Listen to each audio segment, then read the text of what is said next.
and do because it feeds their energy, it feeds their mind. And I don't see a lot of that stuff being endorsed. Like, turning the D League into maybe an actual league you can put these young brothers through and then put them into the NBA. And on top of this league, have them do programs on how to invest their money and save their money and accounts and knowing how to do banking and shit like that. And I don't really see a lot of that. So I don't know.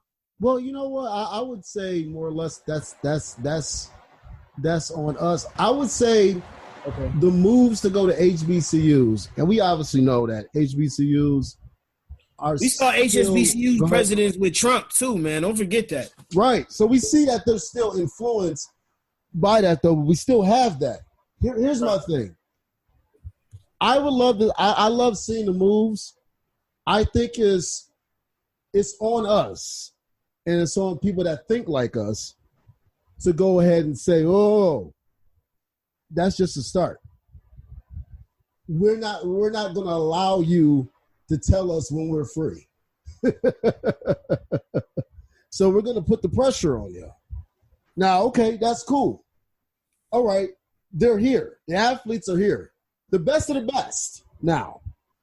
You know what I'm saying, though? And not even the best of the best that we know that they're the best of the best, because I'm pretty sure there's so many that are in those schools that don't get opportunities because they go to those schools or whatever, though. Or they don't have the grades, or they don't have the background to get into those prestigious schools or whatever, though. So now we have the best of the best, though, that are coming here.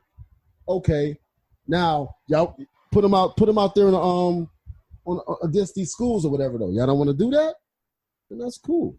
How fun is it going to be to watch average players? Y'all want to do that? Okay, we do our own shit. We do shit like what Ice Cube is doing with the Big Three League. We do that though. We don't need us there. We'll do we can find a way, put it on YouTube, nigga.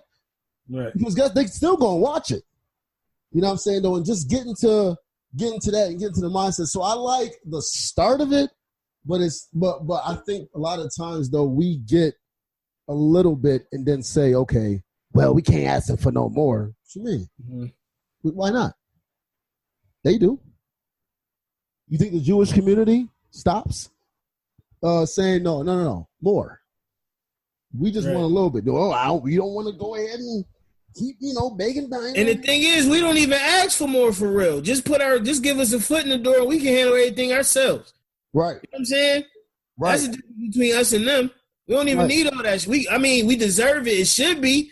But at the end of the day, you know what I'm saying? Put our foot in the door. We got the rest, Chief. I can stay out the shit. We good. Because we can have somebody. I'm saying though, we can have it because we had the what was the league? And one basketball. Yeah. Yep. So there's things that we could do to go ahead. You know what I'm saying? I like the fact that some of the high school kids are going straight to the G League. You know what I'm saying though? So eventually, when the money gets taken away from them, they don't have to talk to us. Not everybody's gonna go ahead and just be $500 million slaves like Patrick Mahomes. Mm-hmm. Oh shit! Yeah. We're gonna get into that. We'll get into that. Though. And get your bread, brother. Get your bread. That's what I say, bro. I ain't mad at you. I ain't mad at him. Oh. But I know that that's a tool to control him too. Yeah. 10 years? Because if you really think about it, and it's big money, but it really ain't shit for the amount of pain, the amount of shit they go through with their bodies. Right. And I think once there's so many stipulations in that contract. Yeah, it is. But I mean, that nigga gets caught with a hooker, it's over. And they gonna set the traps out there. Mm-hmm. But I gotta get into this. Though, man. We're gonna get into the shits. Black Lives Matter. Okay, we've been talking about it. You know what I'm saying? These different things. We all had our opinions on whether or not it's good. This and different things, though. But it made me kind of think of,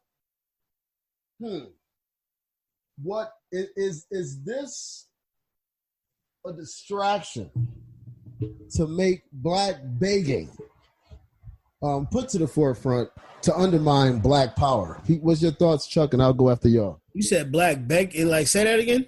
Black begging being put to the forefront to undermine what we had in the 60s and the 70s coming along, Black Power. It's so many motherfucking ways we could peel this back. I put it to you like this. I feel like it's built. I mean, the optics is so many ways for the other side to win. You know what I'm saying? Right. Like, look at this. Oh, it's a terrorist group. Look what they doing. Oh, they loot all the looting and shooting and blah blah blah. And oh, look, they not even together. It's black trans life, man. It's black gay life. It's black. You know what I'm saying? It's everything. It's black and something else matters. It's not even just black lives anymore. So it's like a big ass, painting the shit on the streets, and I don't know. It's just, to me, it's a big ass distraction and a fall off, and it's really undermining. It's really undermining the way that we can come together.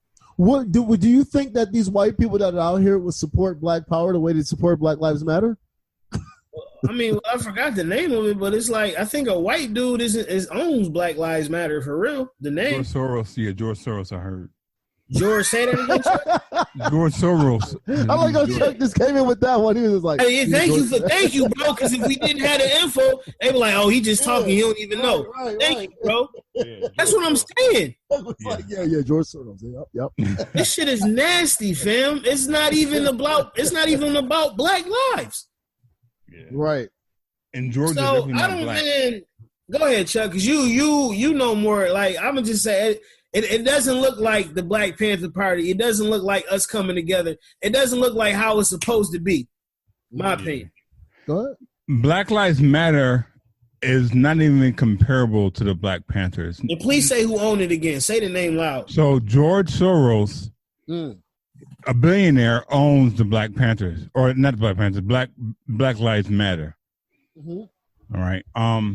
And George Soros is not even black. He's like I think Mexican or some shit like that. I don't know. Motherfucker, look Italian.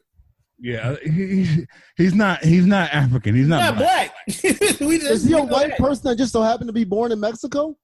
Because there's a lot of those.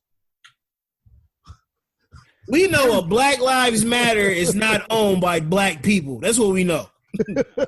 What we know. Does this tacos have seasoning? Well, nah, hold up. Mexicans know how to season their food, bruh.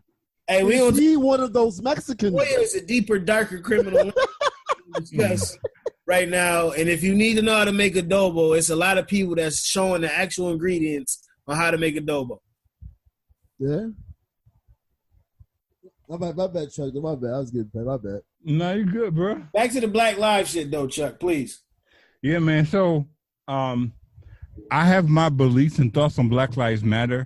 I had posted a comment in a group asking, is Black Lives Matter helping us? And they said, and a few of them said no. I said, I agree.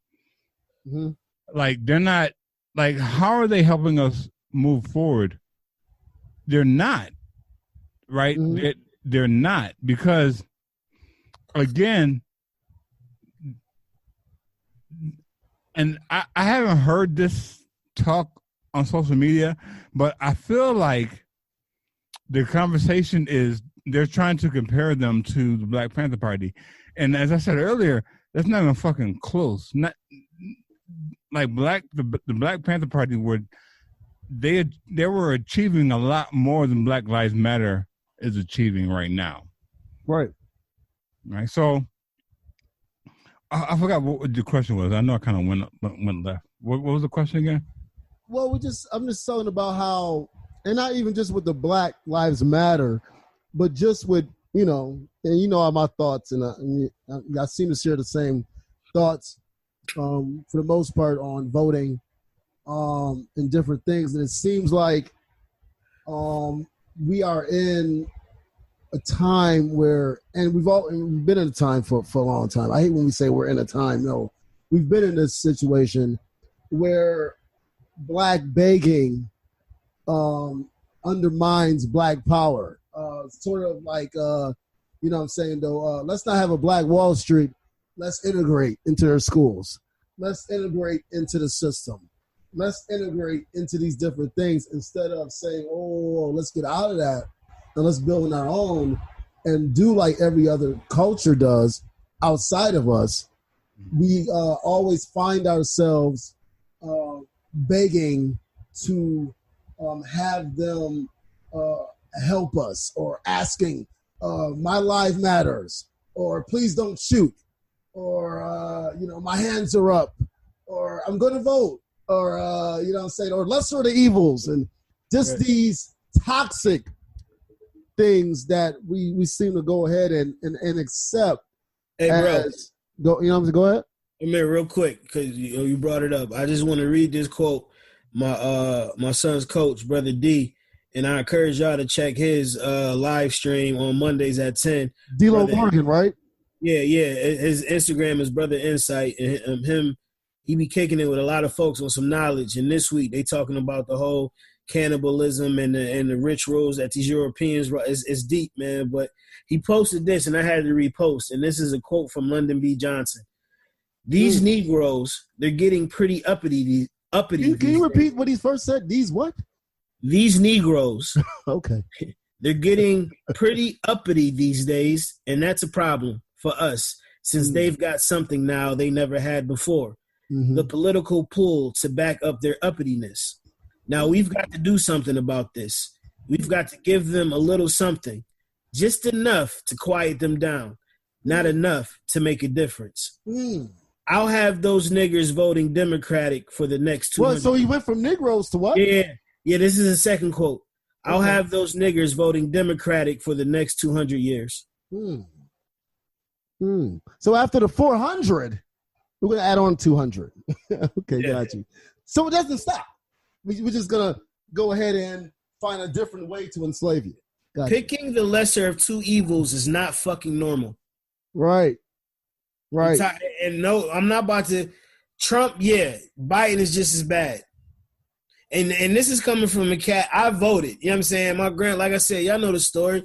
I worked in the polls with my grandmother since I was 18, and when she passed in 2002, I was still doing it. It was pumped in my head, just like Chuck with him going to church. It was pumped in my head to vote.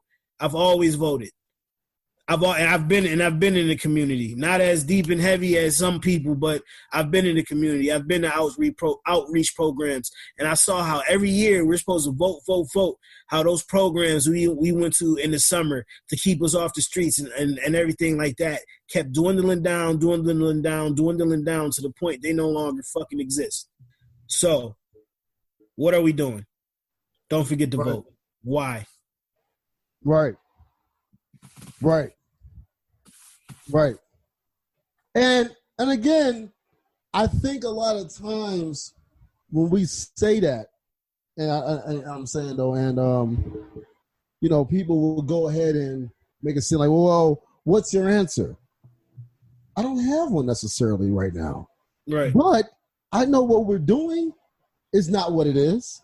So can we stop that and then try to come to some type of conversation? Right. And I'll say this real quick. And I know I've been jumping in, my bad, boys. It's just I got a lot of shit on my brain. And so I don't know, me and Amir, we disagree on this sometimes, but we brothers, we talk.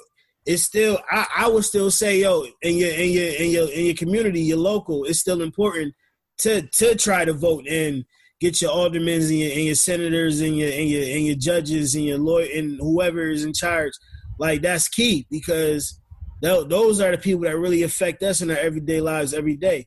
So, and it don't have to be Democratic or Republican shit. Start your own shit. It's still going into the system that's not for us. But until we can actually find a solution, I still say do that and still be on the underground trying to deal with our shit. But don't we have enough spending power that we can go ahead and have our own common council? Mm-hmm. Yep. That we can have our own people that are on a board, which they don't have to be influenced because they are. We see what Darius Pridgeon has to go through. Well, we see what Byron Brown loves to go through, because that's a whole different topic. But we see what even the Crystal Peoples or Betty Jean Grant, and they have to go through. They have to go through so many loops. Can't we go ahead and say, okay, you know what? As a community, we can go ahead and, you know, there's enough money